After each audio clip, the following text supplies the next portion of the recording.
Hi guys, quick vid here of my brake job on my 2016 F350 diesel dually four-wheel drive.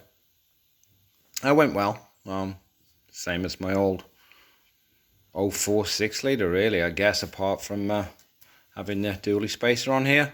But there's a few small things I guess I'd like to mention. On the back of the rotor to the hub, there's on the hub there's a little channel that has some kind of anti-seize in it. So I'll clean that off and use some of this, rated at 800C. Cleaned up the mating surfaces everywhere I could with a bit of emery as well. Went with an OEM rotor.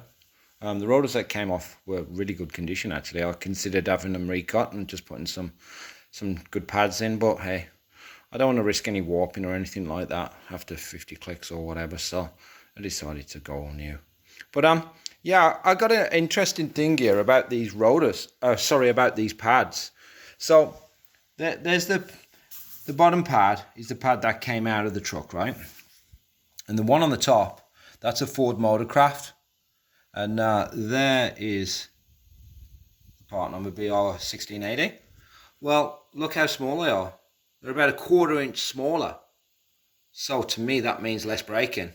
I have no idea why, but that's all they could give me. So I went with the Ray Bestos instead, because they were the same size as the ones that came out of the truck. So that was a no-brainer for me.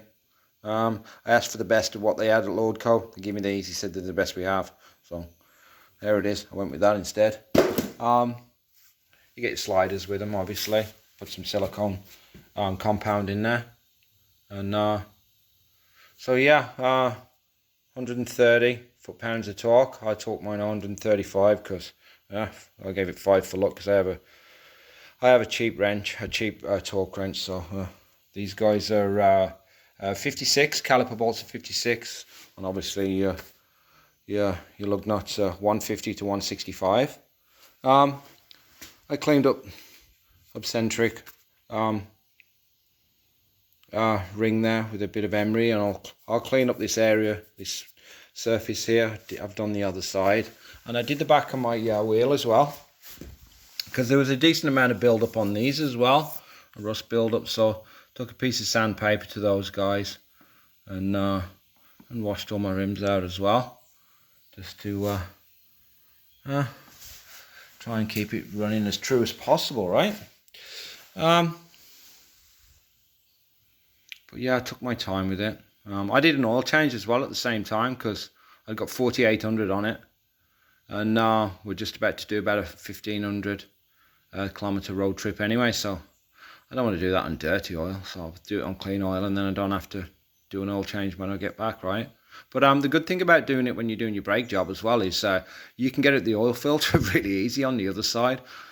So if you can time it, I'd do them at the same time, because yeah, it saves crawling underneath. You don't even have to crawl underneath, then you can just get your filter wrench in there, no problem.